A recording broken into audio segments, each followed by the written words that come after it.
Unless you're like, don't make that mistake, right? Or something like goofy. That's all right too. Welcome to another episode of Spill the Beans. Today we're sitting down with Kelly Stumphauzer. I've known Kelly for 5-6 years, kind of coming up through the ranks in Cleveland, Ohio real estate. She was in the Turnkey game. I was in the Turnkey game. I actually sold her my management company a few years ago. And she's delved into commercial real estate and apartment investing. We've done a lot of stuff together. She's a member of my mastermind, and she flips over 250 houses per year. She's an absolute rock star. And as good as she is at business, she's even a better human being. She has so many good things going on, a lot of opportunities that are coming her way, and I'm excited to find out what is she focusing on and what do the next couple of years look like for her. So tune in, check this out. You're gonna love this episode.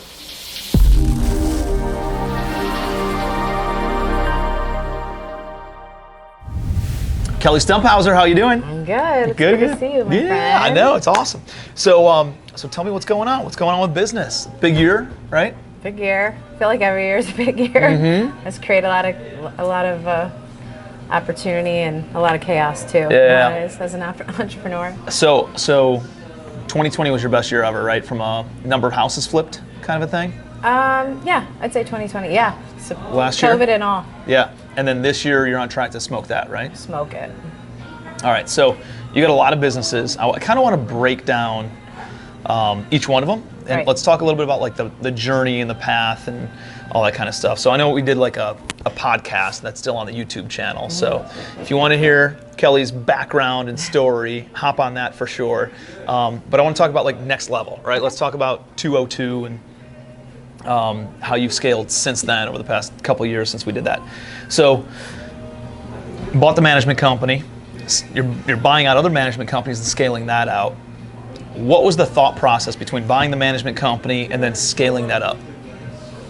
Well, so I run Turnkey, mm-hmm. and management's the most imperative part of the Turnkey process. Like, you can do the best acquisitions and the best renovation, but at the end of the day, it's the management company that's going to sustain the investment for your investor. And I was using a third-party management company, and I was just managing a management company. Mm-hmm. And obviously, I wanted to, get paid for what I was doing, and I wanted to have some control over the processes and the staff. So, bringing that all in-house was super important. Is there a certain amount in property management that you need to get to, number of units, let's call it, before it really starts making sense?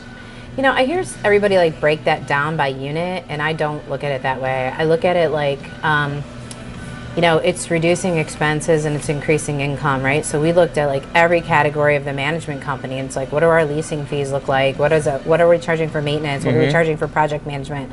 Are we marking up material? Are we just marking up labor? Like, we looked at all those things to determine what it was, where we needed to increase our prices to kind of cover that. Mm-hmm. I think like the old adage is, it's like 400 to 500 units. I don't know that I necessarily agree with that. That's like also market specific, right? Mm-hmm. My Turnkey company, I focus on A and B class properties and path of progress. So I'm always aiming toward higher rents anyway. Yep. I want to fill my management company with really solid, high rent properties wherever I can, mm-hmm. Control that. So I mean, like, I don't know of an industry where that 80-20 rule is like more applies than property management, right? Like 20% of the properties are 80% of the headaches, 100%. Right? And it's just that Pareto rule applies to management more than anything else. But you not only I know you took it over to handle your own property management for your own properties that you're flipping out, and you can do, what are you gonna do, like 300 houses this year? Gosh, I mean, we're probably on track for it. I mean, if you just do it by unit, because we're doing some multis too, some smaller multis mm-hmm. in the Turnkey portfolio, it's probably gonna be close to that when the year's over. So, but you're not only managing your own stuff, you're also buying out other management companies. Yeah. Is that for more scale? So that way you can bring in have one less leasing agents, and they can handle more properties? Or like, what was the idea of buying out other management companies? I just think, after you already had yours, then you already had 400, 500, 600 units, right? Yeah, I think that there are a lot of people that are in management as like an ancillary service to what their primary business is, mm-hmm. and so they weren't really paying attention to it as a profit center. Yep. And so what we've been able to do is buy at really aggressive pricing and pull it into like our systems and our processes. kind of fire the owners that, aren't committed to keeping their properties up to standard. Yep. And it's worked out really well. So we're keeping the properties that we want to manage, and the ones that we don't want to manage, can go elsewhere. But we've just been able to negotiate really fantastic. I think that's a really smart thing to do, right? I think a lot of times people are like, oh, well, I can make money if I can just get them to do this, or if I can get this owner to actually contribute to the property, and and it's like there's so much brain damage and so many calories that go into managing that one unit, and you're stepping over dollars in order to try to pick up dimes over here. If you just fire them and cut ties with them, it just opens you up so much more. Not only make more money, but just brain space, Yeah. and like your staff is less stressed just by getting rid of some of that stuff. And I think a lot of people hang on a little bit too long to a lot of different things, like they're people on their team, right? Like owners that you're managing properties for, clients. Like you need to fire, just kind of clean house and clean up some real estate and refine every once in a while and be more diligent about that. Yeah, I totally agree with that. Yeah. And I think, unfortunately, and I'm sure this is the same in multiple markets, but here, there were a lot of people that bought properties from turnkey providers and wholesalers and real estate agents that didn't give them the whole story. Mm-hmm. And so, they're in some remote location and they didn't know how to budget for repairs, or they bought something sight unseen without proper due diligence. Mm-hmm. And then they're really just sitting on top of a liability, Mm-hmm. and they want the management company to clean it up for them. And, so a lot of it's just like you said, it's knowing when to fire people, but it's also educating people on the realities of real estate Mm-hmm. investing, and that while you can be like the best management company in the world with really good people and really good processes, at the end of the day, somebody still owns an investment property. They've got to be committed to making the repairs. They've got to be committed to communication and or an exit strategy. So How much more dialed in would you say your operations are now across the whole board, just because you have the management in-house? And like beforehand, for example, for us, we would buy something and renovate it. Like when I had the turnkey, we were doing not to your level, but we were doing 80 to 100 houses a year, and we'd buy it, rent it. Well, first of all, we just wholesaled it. We didn't even want to deal with it, and then the contractors start screwing over our clients, and then the management company starts screwing over and they're like, if the contractors keep screwing us, we can't keep buying. All right, so we started renovating. And then we handed it off to the management company. The management company kept dropping the ball. They're like, we can't keep on buying if the management company keeps dropping the ball. So then we started taking over contracting, sourcing the deals, and ongoing property management. And then, developed into this property management firm. For me, I never saw it as like a primary business though, because I didn't give it the attention that you were talking about. Like, it was more like an ancillary support system. I never really liked it, and so I tried not to give it the attention. Yeah. And that was probably the wrong way of looking at it, just because if I would have given it the attention, it could be a good cash generating business. There's not many businesses where you can just go and from hard work have like these tangible assets that are sellable, right? Like all these contracts, you manage 1,000 houses now, like 1,000 doors or whatever it is. Like those are actual contracts that you can sell that for 3, 4, 5x of what your revenues are. So it's amazing that you don't have to go out and you can go out and buy it if you wanted to, but you can just kind of grow that organically. And as soon as you get those contracts, build it all up. But it made us better renovators, knowing that we're now managing these things long term, right? Or setting expectations a lot better with the sellers or with the buyers of our properties and all that kind of stuff. But at the same time, every time that we grow, we start making money, but then we had to hire more staff, right? And then we didn't make any money again. Then we had to grow, and then we had to hire more staff, and then so it was this crazy cycle. We were talking offline.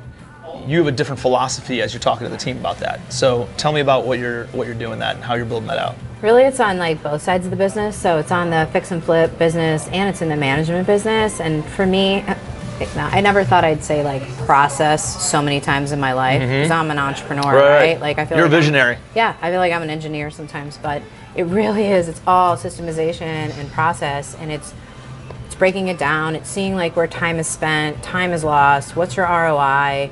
What are your people handling? What can be automated? We've spent the last year developing software with a third-party company, just breaking out all those SOPs and saying who's doing what can be automated, what can be taken offshore, How do we not hire? How are we working smarter, not harder? How are we not, adding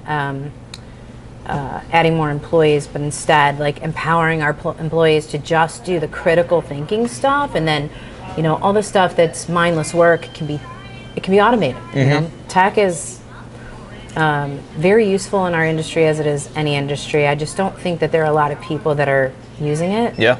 So, what's it been like with growing the team? As far as, well, let's talk about building out the team and the people, and then we'll talk more about the processes and stuff too.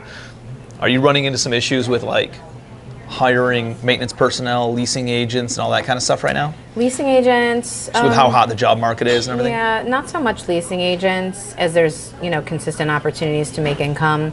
Maintenance, definitely. You guys probably know, it's like anything that's fallen in that $18 to $22, $23 an hour is just, it's so hard to fill.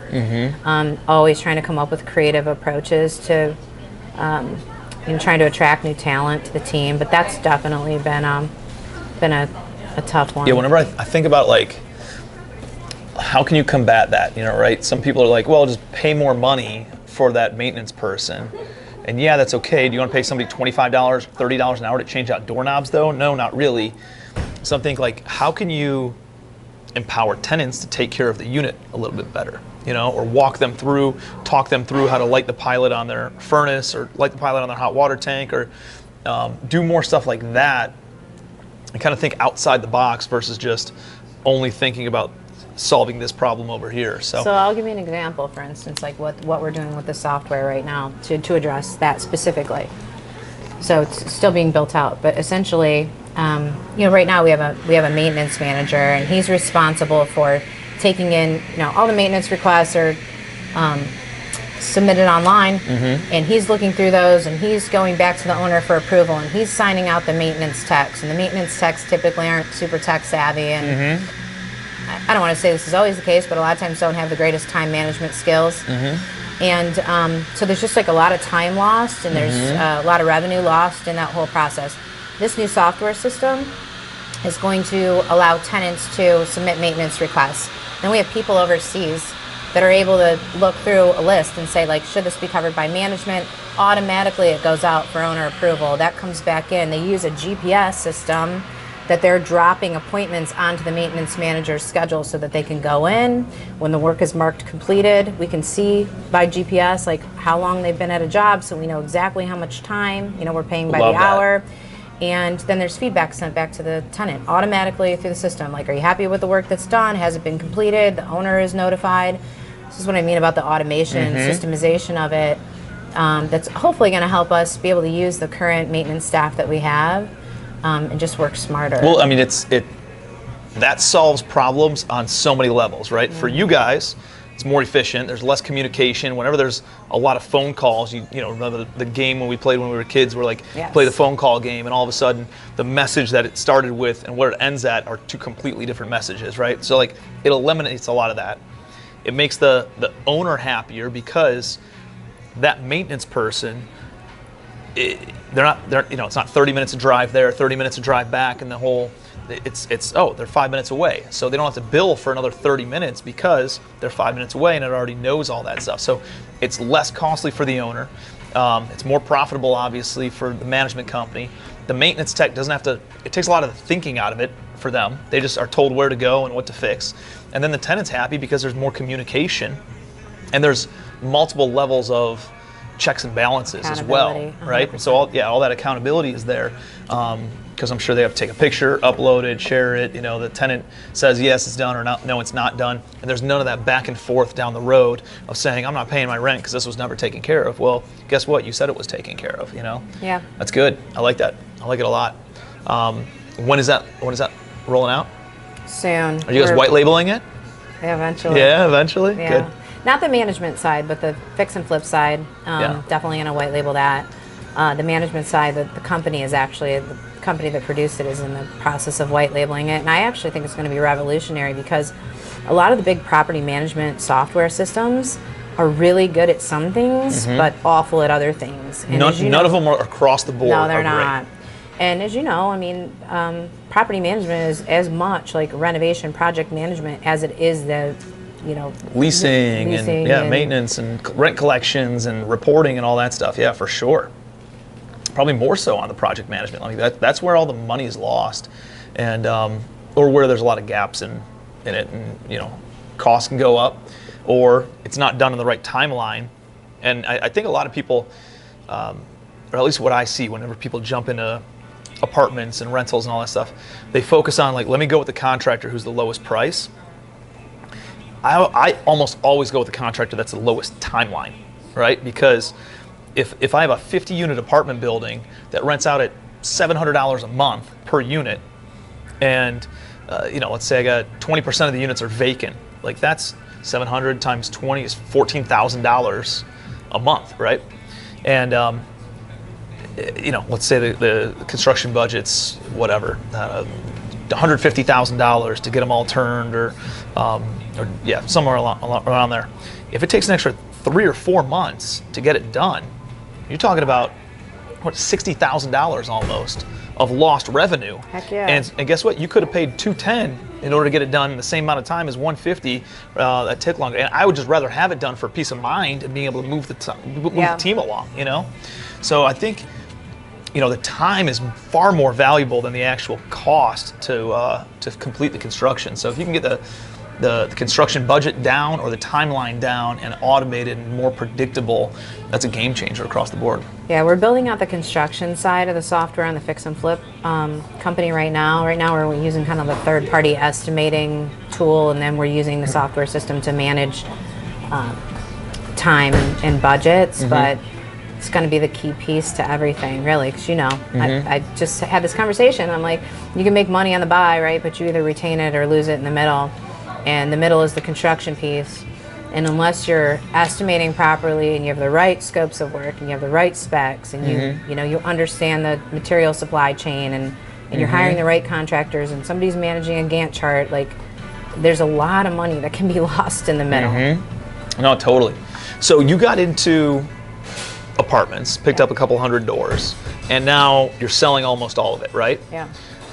Tell me about that process, that mindset, the philosophy of acquiring, stopping, because I know you had a lot of stuff going on, and you're like, what's my core competency? You're like, what is the highest and best use of my time? And you're like, it's not apartments, right? And so tell me about what happened there and why you decided to scale that back and then go double down on the turnkey. Yeah, well, I came to your course, but started buying immediately, right? I was super excited, and we'd had that conversation about turnkey, and turnkey can be a bit of a brain drain, you know? And so I really adopted the philosophy of it's just extra units, extra zeros, I can do this, I've got the financing, I've got the construction know-how. But there was a lot of stuff that I did wrong, and I was super aggressive. Opportunities were coming to me, and I didn't want to say no to the opportunities, so we brought a lot of properties in. Took us longer than what I thought to stabilize them, but then once we did, I realized I don't want to play operator in that space. I'm operator in this other space, or in several spaces. I don't want to play operator over here. The reason that we're selling is because the market's so hot, and everyone's buying at unbelievably low caps, so we're able to exit at prices that are really great for us. Were the properties pretty stabilized as you're selling them, though? Yeah, we had to get stabilization. One we sold as is. We had an issue with a tenant there, and it's just, I don't know, it's a really unique property that I think somebody is going to do some cool stuff with, and we were like, we're not going to touch it, we're just going to sell it. But the rest of them are stabilized, and you can see people are just trying to place capital right now, this. So we're, when we can command the price that we want, I'd rather exit out of the smaller stuff. That's just kind of where my mentality is right now. And place capital in other people's deals, right? So whereas I feel like people can lend to me safely on the turnkey side, because I've done 700-800 loans, right? Never defaulted, and I know what the hell I'm doing. I'm going to put my money with operators in the multifamily space, using the same philosophy. You know what you're doing. How many apartment buildings have you taken up and down? We'll put our money with you. Want some equity, want some cash flow, and leave it at that. I'll stay in my lane. Yeah, I think a lot of people think that they can. It's not a totally different asset class, right? Managing self-storage versus managing apartments, you can see how there's a learning curve, but there's even a learning curve from single family into multifamily. Yeah. And if you try to open up another business and still operate in this business, you're juggling, right? Yeah. Like there's a lot of different moving parts. And so it's really, really important to say, hey, if you're going to jump into this, you want to go all in on this, and then you have this part automated. For me, it was like, we just burned the ships because we weren't that good at flipping, right? Like you have a really good flipping business. We weren't very good at that. And it was easy for me to just kind of cut ties with single family and go all into apartments. So I never really faced that, what do I do? How do I automate this business in order to jump into this business? But I think you're doing the right thing where you got something that works, So just keep your head down, don't look left, don't look right, flip 25, 30 houses a month, and just keep on that can create a good residual, predictable income because you got the systems and processes and people in place. Stockpile cash, or I know you're launching a fund, take that and then deploy it in these other assets that have proven operators, there's a couple of people that we know through our mastermind and everything that have deployed with kind of newbie, beginner type operators, and it's really, really tough because they're learning on your time, they're learning on your dime, and then all of a sudden you're like, it's taking longer, we're over budget, and it gets a little bit hairy of a deal, right? Hopefully you bought it right, hopefully you mitigated risk and stuff, but at the end of the day, if you want predictable cash flow, just invest with somebody who knows what the hell they're doing. Somebody who's newer, you might get better or more equity or better returns on paper, but how often does that actually play out? No, it never does. It never does. It's like buying properties at, it's a 15 cap. No, it's not. Yeah, not in a D-class area. You don't see the right. turnover every 3 months and this and that, and that's not all reflected in the financials. So it's like buying a B-class apartment building where you just know it's predictable, it's steady, it's not going to turn over. Tenant turnover is not going to be there like you have in C and D class areas, but long term the return is going to be way better. And I think that's the same thing with investing with somebody who actually knows what they're doing and has the experience versus somebody who maybe doesn't. And just because they're successful in one capacity, first of all, maybe they weren't, because it could be social media talking. Often it is. We've seen that more than once. Right. And they need to be able to show a track record for sure.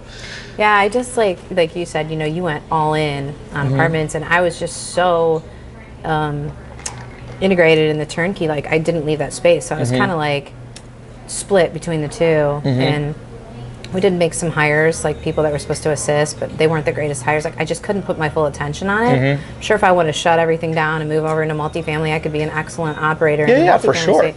But I just like staying in my lane, taking the turnkey company and looking at all the different ways that we're organically producing income opportunities, right? So title, insurance, management, mortgage, like you name it, everything that touches that process that I've already worked so many years perfecting, my intention is to be making money off of that and then just planning capital in people's multifamily deals. Love that.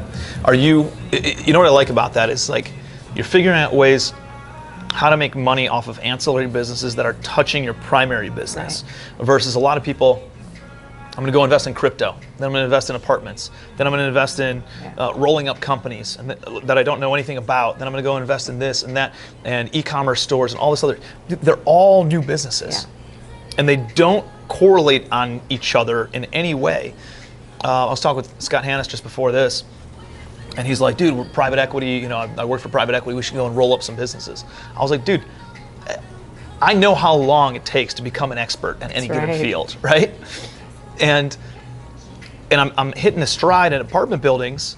Like we know, we can't mess up a deal now because we've done so many deals for so long. It's such a high volume that it's very hard for us to get the wool pulled over our eyes. And I'm like, I don't want to go through the learning curves in another industry, business, whatever.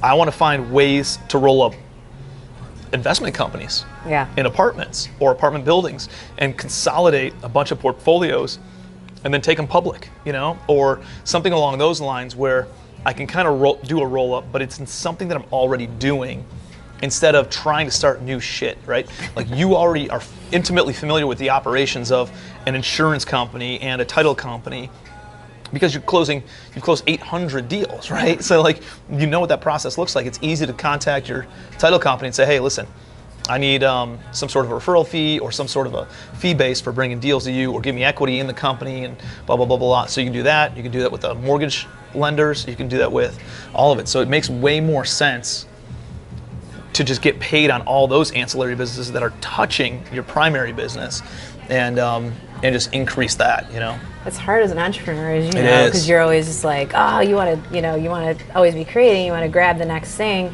but you get smacked in the face enough times, and you just like, I got to stay focused. I know better, right? But there's so many. I think, you know, in any business, there's so many of those opportunities that are organically being produced, right? So like, we're tying in software. We will white label that. We're going into education.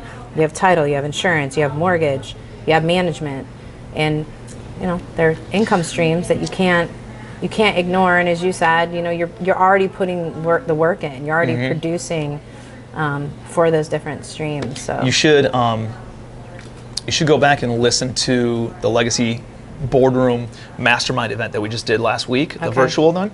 My buddy Gary Nealon was on there. He essentially rolls up e-commerce businesses, and he was talking about, he's like, you guys, like, there's things, like, you're focused on the, you know, the very obvious expenses and income that you guys can create. So like rental income, great. Maybe if you have an apartment building, you can add storage or you know, charge for parking and garages. Like, he goes, that's the obvious stuff. You know, getting paid on the title side, getting paid on the mortgage side, getting paid on the insurance side, or getting referrals and whatever for all those things. That's a couple levels. He goes, what about like if you accept pets, right? Like, you have 900 or 1,000 houses rented out, units rented out. What percentage of those do you think have pets? Right. 20, 25%?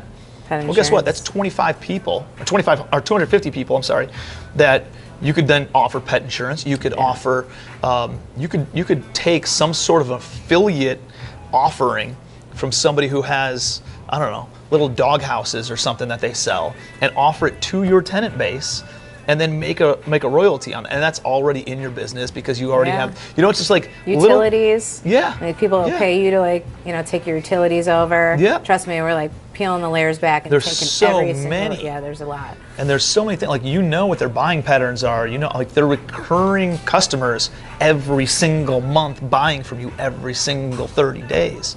And you're like, yeah, I can go and add more units, right, and get up and grow by 10% by going from 1,000 units up to 1,100 units.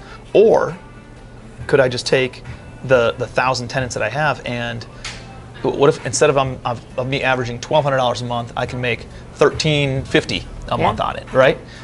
Without having to go and buy more property, take on more responsibility, take on more loans, manage all more staff. And you can increase exponentially that much more. And so it's just kind of like getting out of the standard old school thought processes of traditional real estate investment, and moving and shaking, talking to people on the technology side, and just trying to figure out what other creative ways are there to go and make money and generate additional revenue and provide better value to our tenants, you know? Right, and live a more simple life, which is like goals right now. You're right. You know. Right, and I think that's an important, like, that's what I'm going through right now. Yeah. I went on a friggin' tear of buying shitloads of properties in 2018, 2019, and 2020. It was just like, let's go, let's go, let's go, and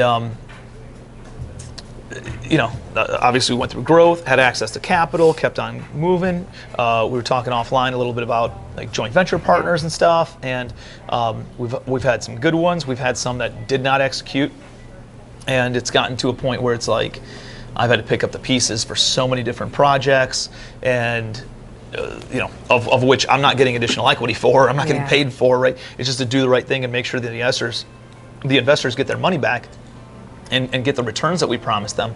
And so, you know, we're going through all of this and I'm like, I just want to like simplify a little bit. You know, I kind of want to take, this year for me has been a step back, just kind of refinement. Selling the small properties, selling the C-class stuff, selling any problem kind of properties, getting our investors paid back, getting them great returns, putting some cash, getting some liquidity ourselves, because I never took acquisition fees or asset management fees or anything like that. Gosh. Now we do a little bit, but before in 2018, 2019, I don't think it was until maybe in early 2020 we started taking acquisition fees. But like I had a lot of projects we were working for a lot on without any actual cash. Hey, what's up, guys? Hey, do me a quick favor. Give me your best takeaway so far from this episode of Spill the Beans in the comments below. Smash the like button. Show me some love, please. And also, share this, subscribe to the channel, so that way you get all the new episodes of Spill the Beans. Appreciate you.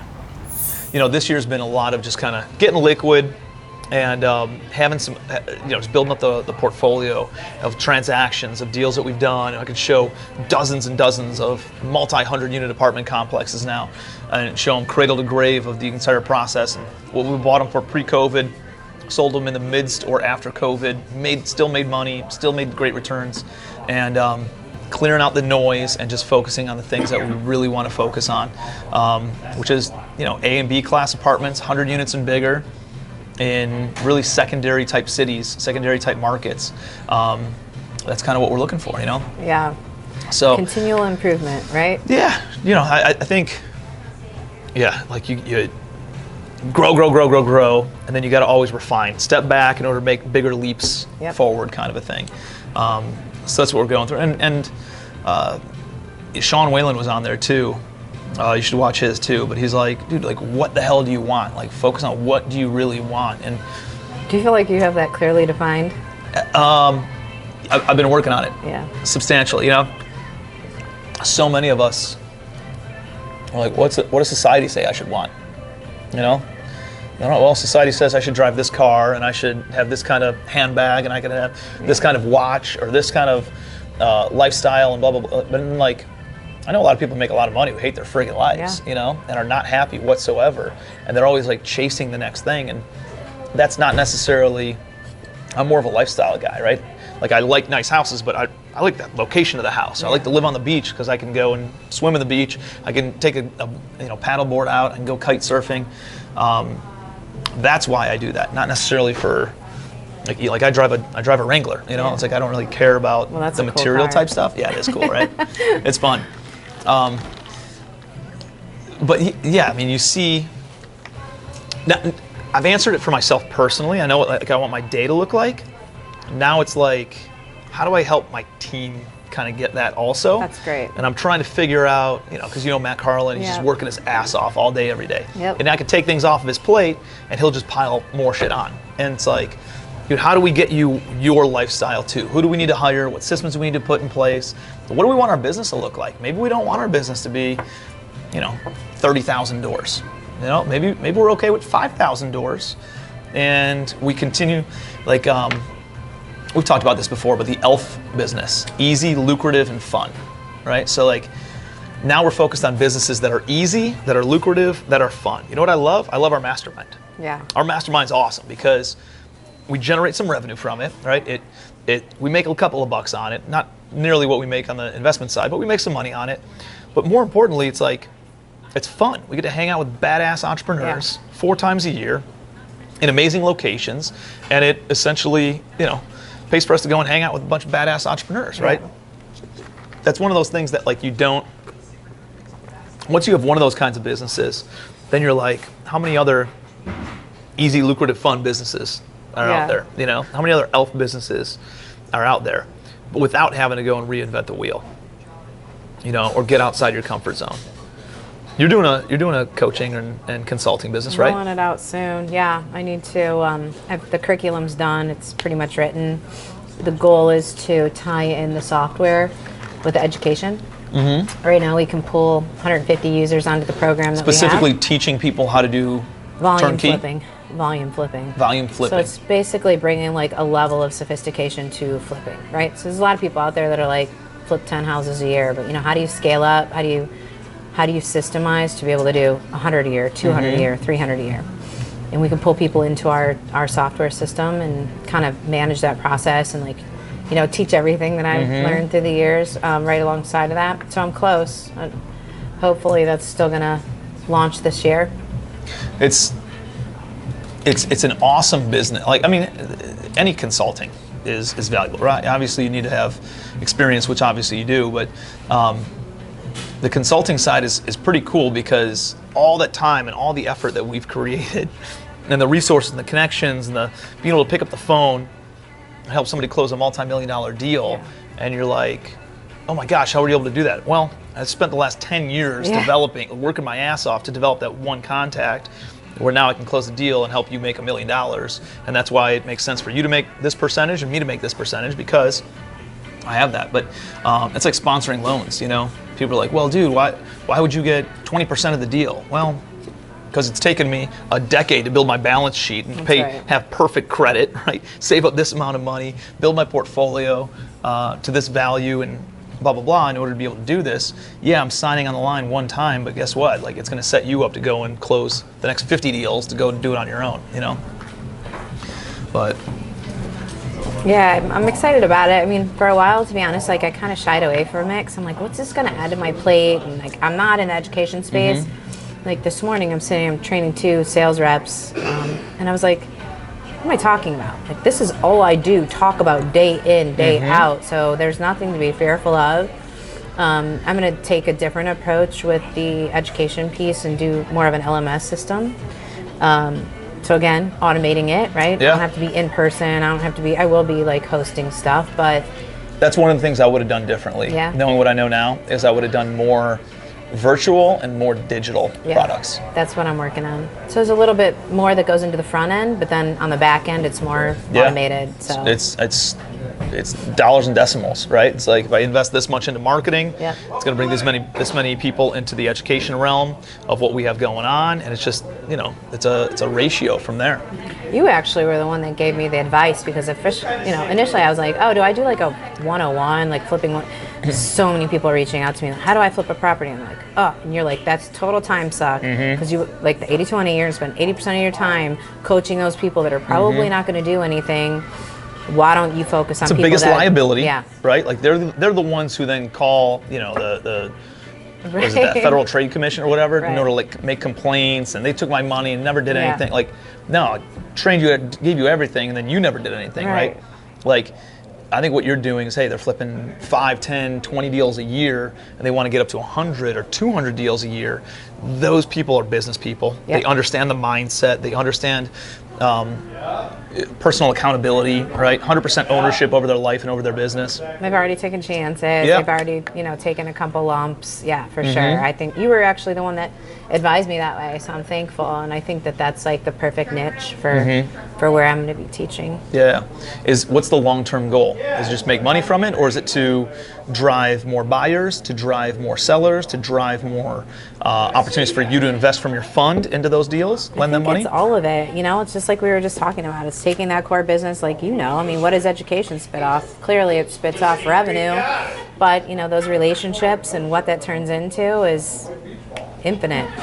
So I haven't defined it yet, but I'm sure there'll be like a give back portion. I really look forward to actually helping people avoid some of the pitfalls that I have and scale their businesses up. What does the next 24 months look like? Well, we'll see. I have a pretty big media opportunity. We'll see if I go that route. I don't know. I think that may complement what I'm doing. I want to make sure it doesn't distract me, right? I'm like trying to be very intentional. Like about TV show kind of a thing? Ish. Definitely the education piece, continuing to scale up the fix and flip, and really just like keeping that automated. We have solid staff. I think we're just like maybe one hire away from you got a me great being team. able to kind of step out and letting that roll. Definitely the fund. I've been working really hard on that for a number of months, and looking forward to breaking escrow, and then working with you guys and working with other really great operators so that we can place some capital. So that's the focuses. I think you're gonna get a taste of that, of running the fund, and I think it's gonna be like a drug. You're gonna be like, let's just do more of this, right? As long as you put it with good operators. We know people who are in the lending space who have invested in people who are not good operators. So as long as you got a great operator in place, the whole passive lending thing, like that is the end game, right? That's the end game. Whenever I go into any major city and I see all these massive, big ass buildings, the tallest buildings, they're all banks and insurance companies, which are essentially banks, you know. And I'm thinking, like, there's something in the finance realm. That's right. That we need to be in on a large scale. Like that's, you know, finance is the industry that drives all other industries. So if you can command the money, then you can do some really, really amazing things. And you know, it's fairly passive, right? You can. It's very scalable for what it is. Doesn't matter if you got $10 million, $100 million, or $1 billion. Like, you don't need a massive staff in order to deploy it if you're looking at the right operators and the right deal flow, you know? Letting other people kind of bring that to you, and you're just kind of refining. Let other people kind of drill for oil, and then you kind of refine it and fund it. Yeah, I'm really excited about it. Yeah. It's going to be a huge learning opportunity. Yeah, good stuff. So, you got the fund, you got the software, you've got refining this business, and the turnkey business, and all the ancillary portions of it. And then what about for you personally? What's the goal? It's kind of just be like a board of advisor, like just be an advisor in each of the companies, or do you like it being more hands-on? Yeah, I feel like I'm already in an advisory role. I mean, I'm probably a little more involved in the fix and flip right now than I will be 6 months from now. Are you walking houses or anything? No. I probably walked 2 houses, and that's just for fun. Just for fun. Yeah, for fun. Yeah, I mean, I actually feels good to get out there once in a while. I know it does. A little bit, you know. I miss it. I remember walking houses and be like, I can't wait to never do this shit again. You know, like roaches, you got fleas on your legs. You're especially like, oh my god. Yeah, in the wintertime, you're freezing your ass off walking around in the wintertime, and pipes are all frozen, and there's ice all throughout the basement. You're like, I'm never going to do this again. And then you're like, man, I kind of miss it. I miss seeing, you know, because people will be like, yeah, you know, I just see pictures, and I'm like, oh, that turned out really cool, you know. Yeah, I miss that sometimes. But no, I'm not like that kind of hands-on. It's more, you know, right now it's just like training, it's processes, it's working with the software, it's some marketing stuff, it's things that I enjoy. Thankfully, I've got really good staff that are handling like their own department and managing the day in, day out on that stuff. So, you know, I haven't really, like I was asking you, have you defined that for yourself? I haven't defined it for myself. Like, I'm just not, for a minute, I was like, oh, 5 years retirement. I'm never going to retire. We'll never retire. I will never retire. Yeah. I mean, I don't know who I'm trying to kid. Like, I'm a lifelong learner. I've got to stay active. I have so many goals that I haven't even thought of yet, right? That's just who I am. I accept who I am. I want to be like more present. Like, I'm working on a lot of that stuff, like always interpersonal work for me. But to me, that can go hand in hand with the entrepreneurial life. You don't have to sacrifice one for the other. I don't think you do either. I think a lot of people are like, oh, I would never, you know, I don't want to make a lot of money because then I have to sacrifice my family, and that's not the case. That's right. Not the case at all, right? Like I'm hanging out. You know what my daughter's goal is this year? Like, if she turns 6, we do new goals every year just for fun. You know, it's kind of like she wanted to learn how to swim last year. She wanted to learn how to ride a bike, and she did all that stuff. Like, she learned all of it. And this year she's like, I want to buy a house. I was like, I love it. Yeah, she's 6 years old, and we're at our beach house in Charleston, right? She goes, I want to buy that house across the water, like some big ass house. I was like, oh, let's start with like a rental property first. All right, we'll get that one in a few years. But like, it's cool. I have my goals, right? And something I did that just kind of keeps me present, I think, in a lot of things is like, I have this bucket list, and I put 100 things. I'm not going to stop unless I have 100 things on my bucket list. And it's pretty easy to get like the first 20 of them, you know, like, I want to do this. I want to go and skydive here and jump off and go hang gliding here, and, you know, swim with sharks and or like a whale shark in Belize or something, you know, like, it's easy to put those things on there. And then when you get up to like 50, 51, 60, 70, 80, you're like, damn, it really gets you thinking of what do you want to accomplish in life. And one of the things on my list is create a bucket list of 100 things with my kids to do with my kids. I love it.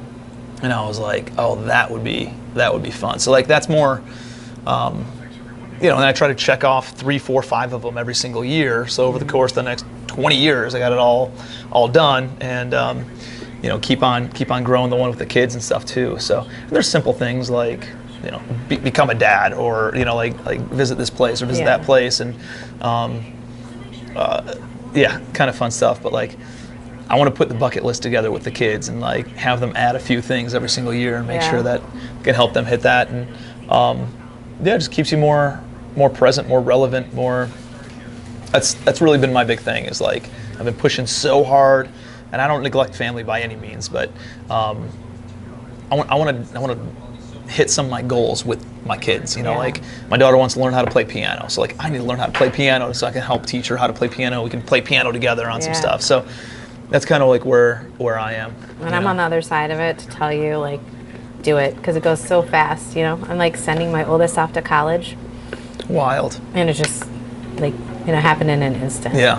Wild. But one thing that we did similarly to what you did is every New Year's Eve we would write down goals for the next year.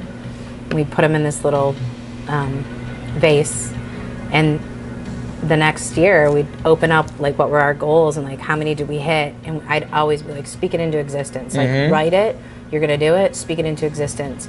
And it's been just a wonderful mindset for my kids to adopt about like, you know, what are my goals, and I'm already going to talk about it like I've already achieved them, and then to actually see it come to fruition year after year after year. So cool. Yeah.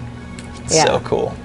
Now, I'm going to do that. I like that. There'll come a time where they think that you're really corny. I'm just warning you.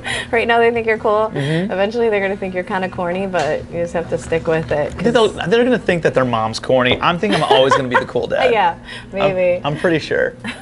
But no, that's good stuff. Well, I'm excited to it's amazing, like, as we've both kind of come up through the ranks, you know, like we've known each other for several years, and just seeing each of our businesses grow, and being part of the mastermind together, and just kind of being able to grow together and hang out and make an impact and be influential in the space. And you know, you got a lot of great things going on because you made such an amazing impact on so many other people. So thanks. Obviously you have too, and like people in our circle is what makes it all worth it, right? Like I just think we have such phenomenal friendships and contacts because you're a mastermind. Like it's invaluable. Yeah, it's pretty awesome. So, well, I appreciate you coming out and hanging out. Cheers. Yeah, cheers. And I'm excited Thanks for having me. I'm excited to see where the next 2 to 3 years takes us. Yeah, me too. All right, thanks for being here, Kelly. Yeah.